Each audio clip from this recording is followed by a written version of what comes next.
my channel Avanti Morocha. Today I'm going to show you how I make a French mattress cushion for my window bench. I procrastinate making this cushion for so long. I knew it was going to be a lot of work and I was intimidated by the project since I don't have upholstery experience. I bought the materials last year. I cut the foam to the size of the window bench, covered it with fabric and leave it like that for a long time. Recently, I make my mind and decide to finish what I started. Better later than never. This was my first time making this kind of project and I'm really happy with the result. Now, let's begin. For this project, you need upholstery foam cushion high density. I use a 3 inches thick foam, canvas drop cloths, batting, an acrylic ruler, embroidery needle, upholstery needle, crochet thread or upholstery thread, fabric scissors, thread snips, pins, measuring tape, leather thimble, and spray glue. First, I make the pattern for my cushion. My window seat has an odd shape. I added 3.5 inches to the front so that the cushion will have a small overhang. This measurement will change when sewing the cushion. My husband helped me to cut the upholstery foam. He used an electric knife, which works great.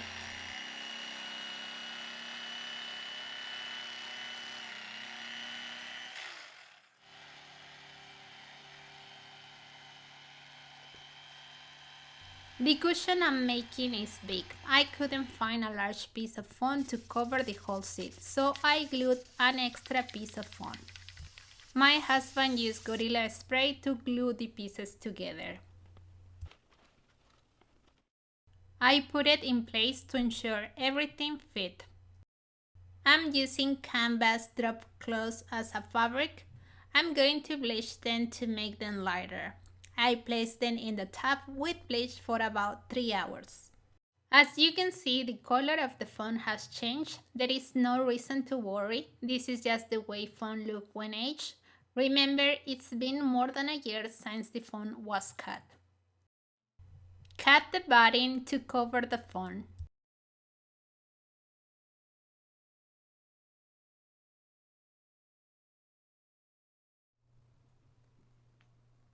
I'm going to glue it to the foam using Gorilla Spray glue.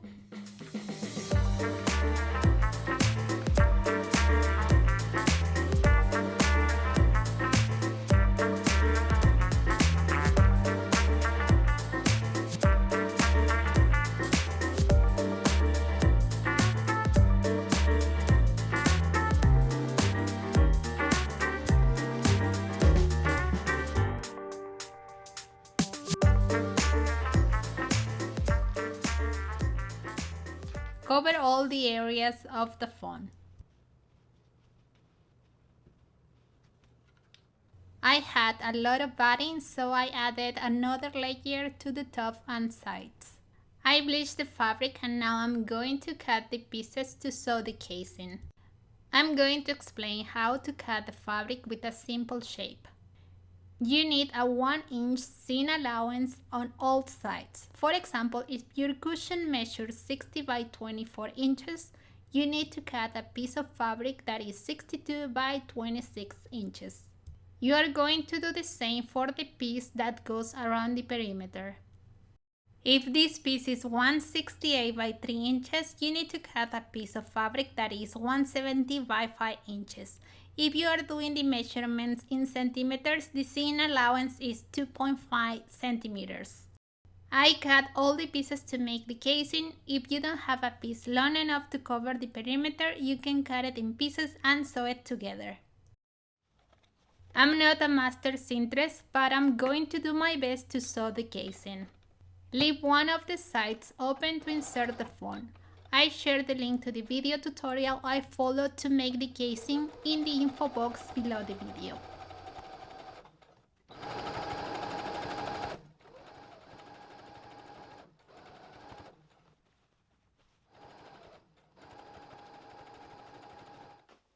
As I mentioned, I left one side open to insert the phone.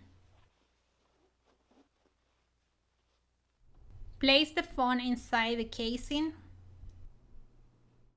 I inserted the phone and now I'm going to use the invisible stitch to sew this area.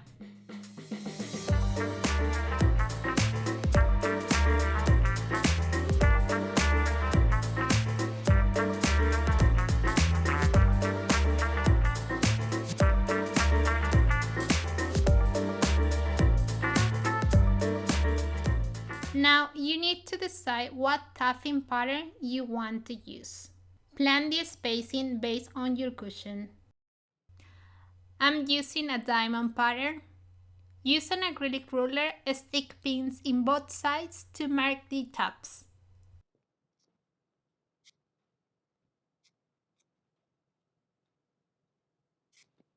As you can see, I have already started working on the edges. Now I'm going to show you the step by step.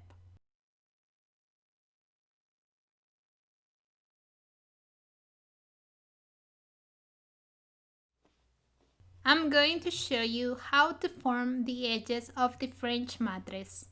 I make a pattern that I'm going to use to mark all the points where I'm going to pass the needle. This line in the pattern needs to match the seam at the edge. The distance from the seam to the top point is 1 inch and the same with the side point.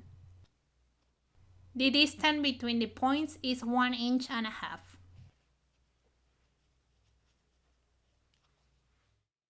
Mark the points. You could also use a ruler, but I think this is easier because you can also mark the side.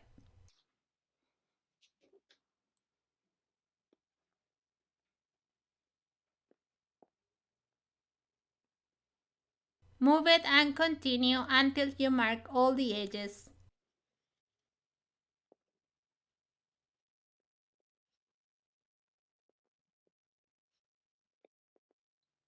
I place some pins in the mark points so you guys can see what I'm doing.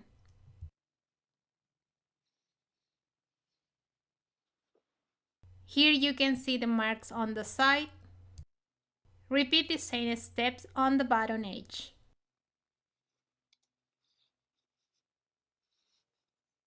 One more time, the space from the seam to the top point is 1 inch and between the points is 1 inch and a half. Now I'm going to show you the side and the bottom. All the 4 points need to be in alignment.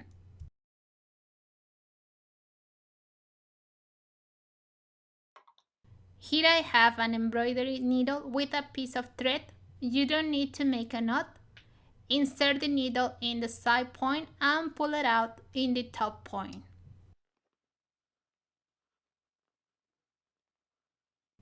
I'm going to use my leather thimble to push the needle. Move the needle about a 1/4 inch and sink it back in the cushion. Pull it out from a spot close to the start point about a 1/4 inch away.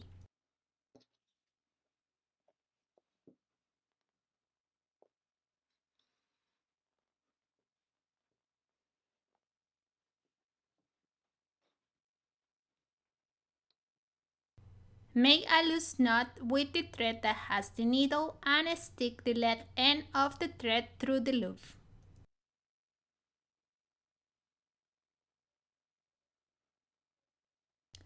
Pull the thread on the left side until you see the edges forming.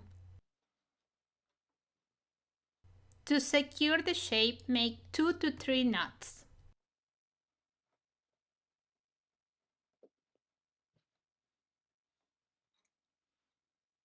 Now pass the ends of the thread back to the needle.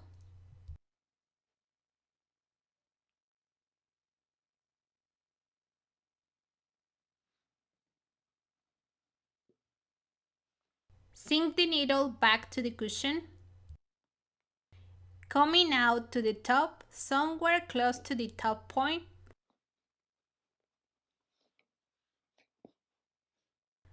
Pull it tight and trim the thread. The ends are going to disappear inside the cushion.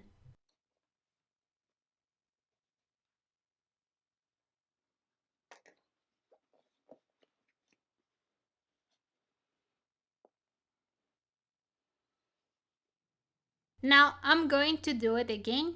It is important to pinch the edges before placing the needle. You want to take some of the foam. This gives the shape to the edges. I'm going to use my leather thimble to pass the needle. This can be a little tough because it passes through the fabric and foam.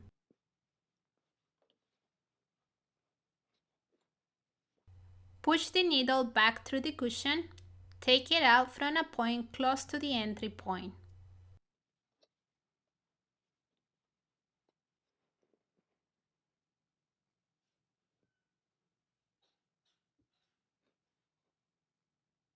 Make a loose knot in the thread with the needle.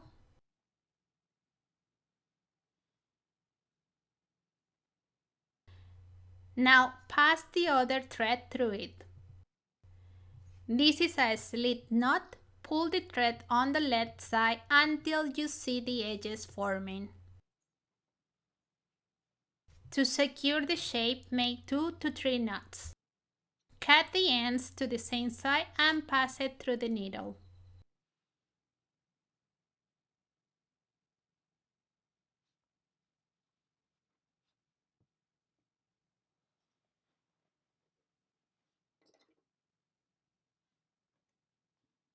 Hiding the ends inside the cushion requires a couple extra steps. Depending on the size of your project, you may want to cut the thread at this point. Sink the needle back in the cushion. Pull it out from a spot close to the top point. It doesn't matter where because you are not going to see it. Pull out the thread and trim it.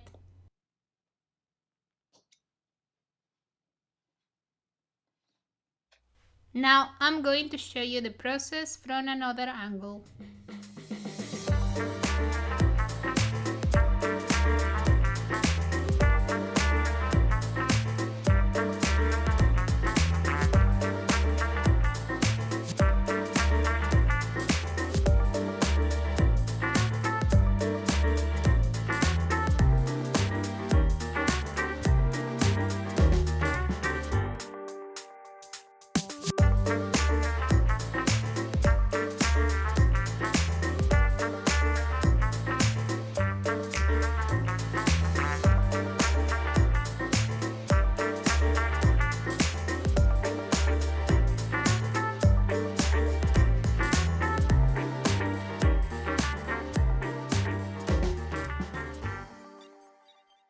Now I'm going to show you the process of the bottom edge.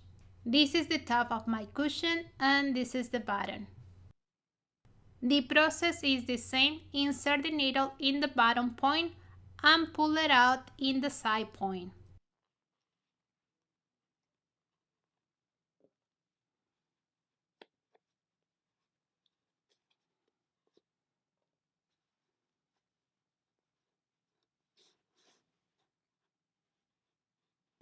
Move the needle about a quarter inch away from the exit point and sink it back in the cushion. Pull it out from a place close to the entry point. Make a loose knot with the thread that has the needle.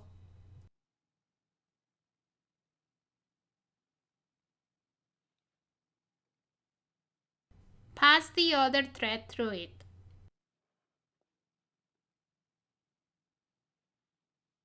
Pull the thread on the lead until you form a channel between the side points.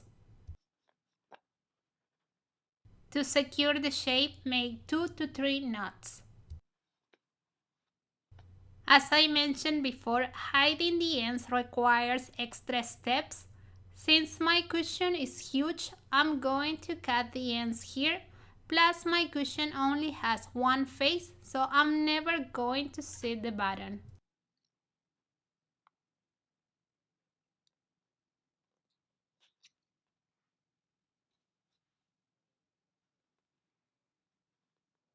Now I'm going to show you the process from another angle.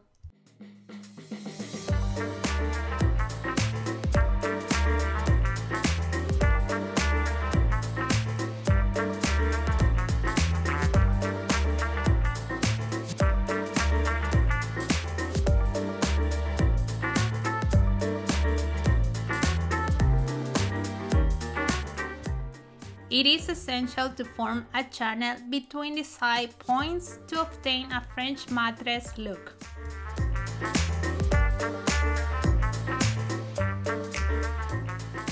This is the bottom of my cushion. To save time, I'm going to cut the ends of the thread here.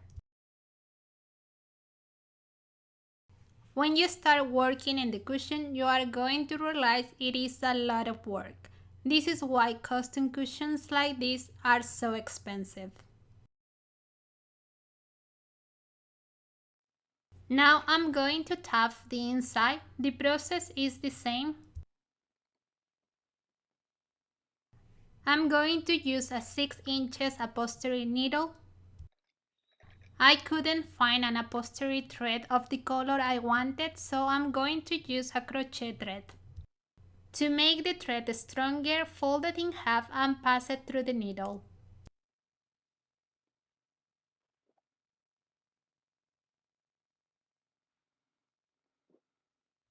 I start making the cushions from the edges, but you can start from the top if you prefer. Just remember, when you are marking the tops, you are going to lose 1 inch at the edges. I'm going to insert the needle from the bottom. As you can see, the marks are on both sides.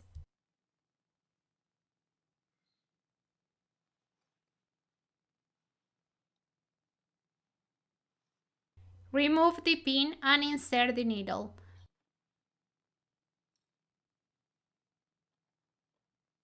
Pull it out from the top point or close to it.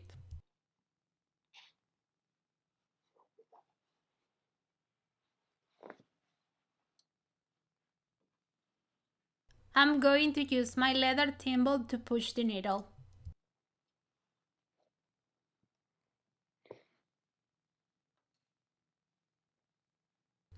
Sink the needle back into the cushion about a 1/4 inch away from the exit point.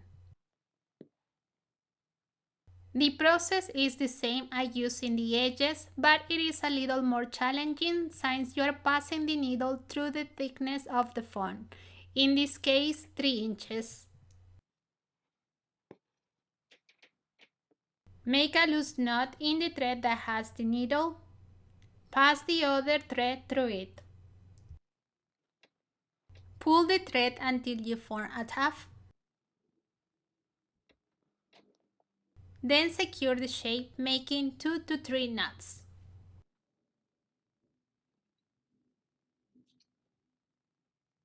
Pass the ends back through the needle. Sink the needle back in the cushion.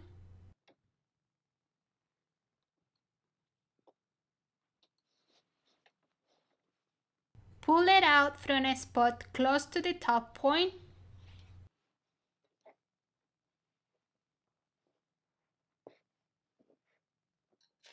Pull the thread and cut it.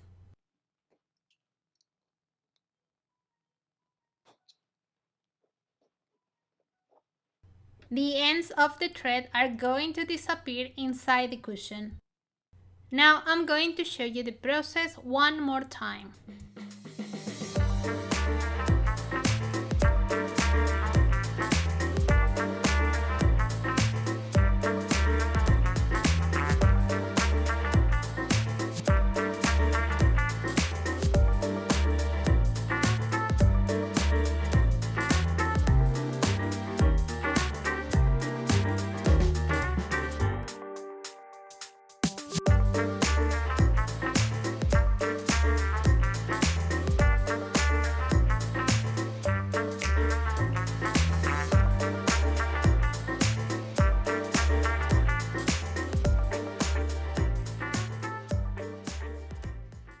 As you can see, the French mattress cushion looks fantastic. I'm going to apply 2 coats of Scotchgard to protect the fabric.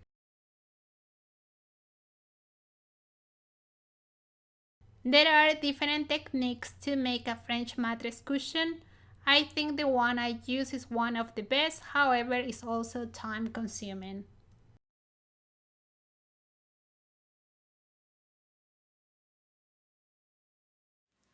I'm not going to sugarcoat this project. Making a French mattress cushion is a lot of work. Your hands and fingers are going to be sore. I even got a blister in one of my fingers. However, all this work was worth it for me. If you are not in for the work, you can always order one on Etsy. They are pricey, but now you know why. I hope you like this project, and if you make it, don't forget to share a picture on my Facebook page or tag me on Instagram. I would love to see it. I'm going to share the list of materials and the places where I bought them on my blog avantimorocha.com. If you are new to my channel and you like what you see, hit the subscription button, tap the notification bell so you get informed every time I release a new video. Don't forget to visit my blog, follow me on my social media, like this video and share it with your loved ones. See you soon. Ciao, ciao.